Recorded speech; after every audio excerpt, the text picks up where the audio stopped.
Young Justice is one of DC's most popular cartoons of the 2010s, and for good reason.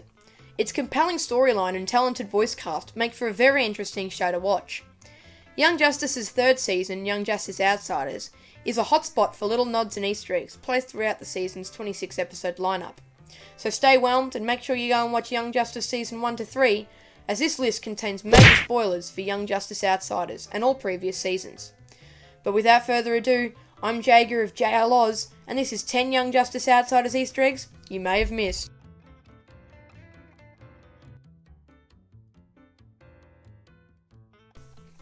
With Darkseid and Apocalypse at the forefront of this season, you'd be forgiven to assume that Darkseid's top warriors, the Female Furies, would also play a large role.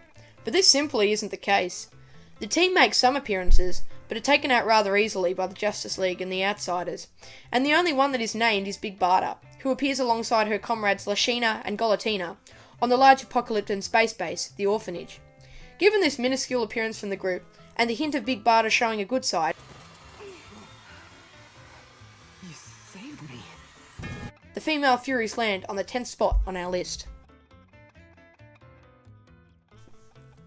With the superhero team of Young Justice taking centre stage of this TV show, it can often be forgotten that Young Justice Outsiders mentions other comic book hero teams, which make their way into subtle mentions or season focuses.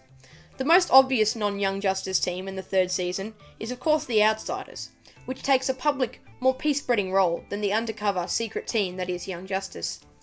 In the comics, the Outsiders team was a misfit group of superheroes brought together by Batman to fight crime and protect humanity. One of the first Outsiders missions in the comics was to defeat Baron Bedlam, which is also one of the first conflicts in the series of Young Justice Outsiders, of course with a metahuman trafficking spin on it, which is a main plot point of the third season. The main Outsiders are in fact the characters in the Young Justice team, being Geoforce, Halo, Metamorpho, Black Lightning, and so on. The second team, only jokingly referenced to by Black Lightning, is Batman Inc., which is in fact a real comic book team, created by Batman and sponsored by Bruce Wayne. That's not suspicious at all. It's a collection of Batman variants stationed across the world, and includes the normal Bat family members such as Nightwing and Batwoman, and some country-themed Batmen as well, like El Gucho and Man of Bats, the Mexican and American Indian variants of the Dark Knight. Making its way to the high end of our list, for its blatant obviousness, is the homage to the Teen Titans Go, in Beast Boy's subconscious response to the Good Goggles. When Garfield Logan falls victim to the Good Goggles' subliminal control, Beast Boy's subconscious takes over, with the monkey being the embodiment of Beast Boy's mind, and it taking the voice of deceased friend and comrade Kid Flash or Wally West. While attempting to overcome the Good Goggles, Gar is taken on a surprisingly dark tour of his worst memories, one of which being the death of the Doom Patrol. When he finally arrives at the Doom Patrol section of the journey, the set becomes awfully familiar, taking place in the Teen Titans headquarters. Voice actor Greg Sipes even switches to his Teen Titans role for the character's lines. If you were still unsure about the similarities of this tribute, the voices of the other Doom Patrol members match with the voices of the Titans show. Robin is Chief, Cyborg is Robot Man, Starfire is Elastigirl, and Raven is Negative Man, or Negative Woman, as the show puts it. Of the Doom Patrol. Chief, Robot Man, Negative Woman. Welcome to the team, Beast Boy. Booyah! Whatever. This little homage to the classic TV show and its theme song makes for enjoyable viewing and lands its place on our list at number 8. Doom Patrol, go! Go! D-O-O-M-P-A-T-R-O-L, Doom Patrol down! Coming in at number 7 is the small town in Brooklyn that has a police officer and mayor awfully similar to one of my favourite TV shows, Scooby-Doo Mystery Incorporated. In the episode First Impressions, a Reach ship from the previous season reactivates and begins to terrorise the small town. The Outsiders are quick to respond to this threat and begin to attack these otherworldly invaders.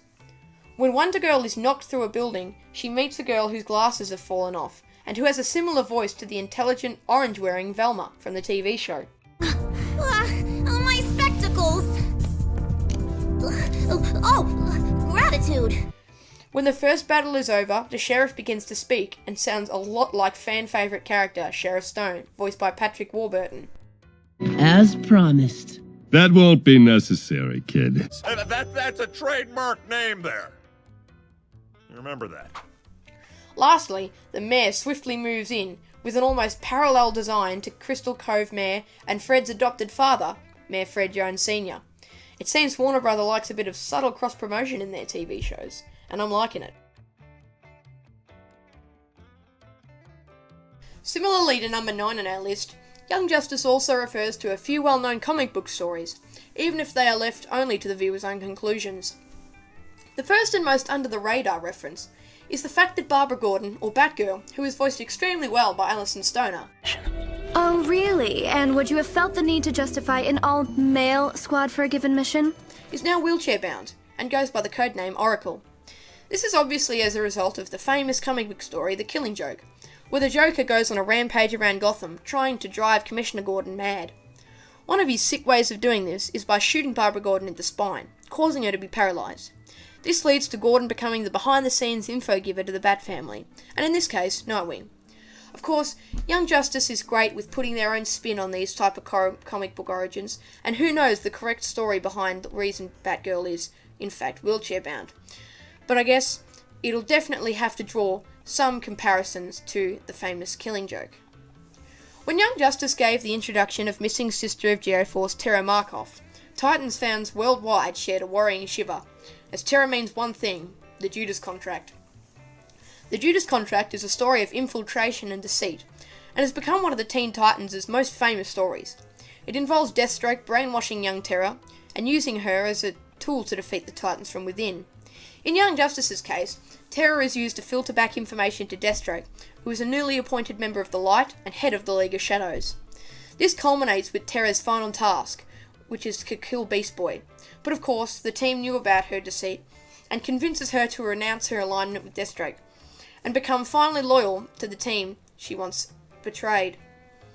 I really honestly feel Young Justice did a way better job of this story, and of the character of Terra. Like, they provided a more polished version of her, and she was likeable, and I actually connected with Terra. Have been betrayed so many times. But these people risked their lives to save me, treated me with kindness and respect. Didn't hate her as much as I did in movies like The Judas Contract, Teen Titans, and the Decamu, and in shows like Teen Titans and Teen Titans Go. Which makes a hell of a lot better representation of Terra as a character. And they also changed Terra and Slade's relationship from lovers, I think we can forget about that, to sort of caring father figure, which makes the story more engrossing and a bit more interesting, landing these two comic book stories on number 6 on our list. Number 5 on our list comes right at the end of the season, in a scene where all the main characters gather at Bibbo's diner for a celebration. As the whole team and supporting characters party, we follow a seemingly insignificant waitress as she places dishes on tables and walks through the diner. When the girl pours some coffee for Miss Martian, we get a close-up of the bright yellow ring she has on her finger.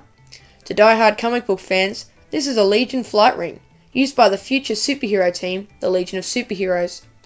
These rings allow the wearer to be able to fly and breathe in space, and have been a well-known sign of the team appearing. The Legion deals with time travel, and goes back in time to fix messes that they've made in the time stream, or stop villains from altering it. This Easter egg is most likely a setup for Season 4, which may mean the introduction of time travel into the Young Justice world. And although I'm not a huge fan of the Legion of Superheroes, time travel and Young Justice will make a great Season 4, and I can't wait to see how it plays out.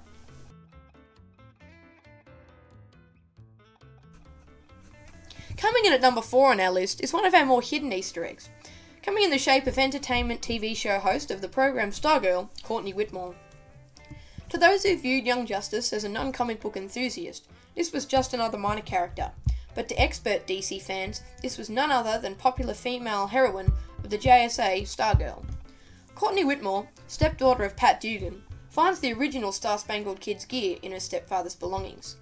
She dons the costume to annoy Dugan, as she resents him marrying her mother and moving the family from LA to Blue Valley, Nebraska. Dugan, a skilled mechanic, designs and builds Stripe, robotic suits that he used to accompany and protect her. Together they fight crime, and Stargirl becomes the fan favourite character that we know and love today. I think this Easter egg was put in as Stargirl has recently gotten her own TV show on the CW, I believe, and this was another case of subtle cross-promotion by DC, and I'm still loving it. Number 3 on our list is so high, as I personally discovered this one, and was rather proud that I did. It is one of the most secret references in the season, and I was actually surprised I picked up on it. But anyway, we're getting sidetracked, sorry. In the 7th episode, Evolution, Geoforce, Violet, Forager, Superboy, Artemis, and Nightwing gather at Mount Justice for a beach session. But before this, Superboy and Artemis are soaking up the sunshine and listening to Steve Lombard's sports show, who plays a small role in Superman's story. But don't be fooled, the real Easter egg here comes in what he says next. Steve proceeds to mention the name of Teen Titan and future Young Justice member, Vic Stone, who will become Cyborg later in the series. But even that is not the reference here. The real reference is that of the high school that Vic comes from, Henry Haywood High School. My picks for this year's National High School All-Star Squadron. Topping the list from Henry Haywood High School in Detroit, wide receiver Victor Stone. Trust me, this kid's a touchdown machine. This is another reference that only the most expert of DC fans would have gotten.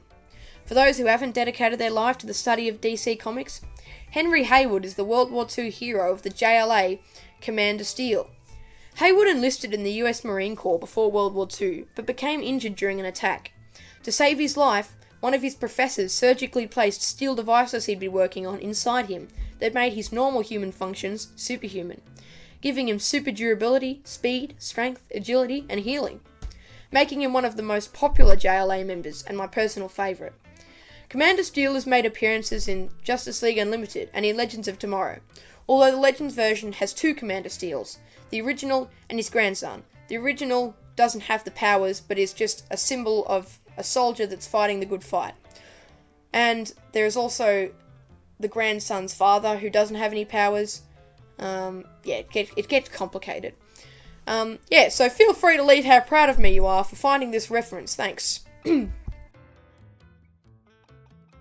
in at number 2 is another one I found completely by chance, when I was reading one of my favourite books, the DC Comics Encyclopedia. This is the real name of one of my favourite side characters of Young Justice, none other than the controversial talk show host, G. Gordon Godfrey. Just as a little bit of side trivia, Tim Curry voiced G. Gordon Godfrey in Young Justice Seasons 1 and 2, and did an exceptional job. Okay, sure.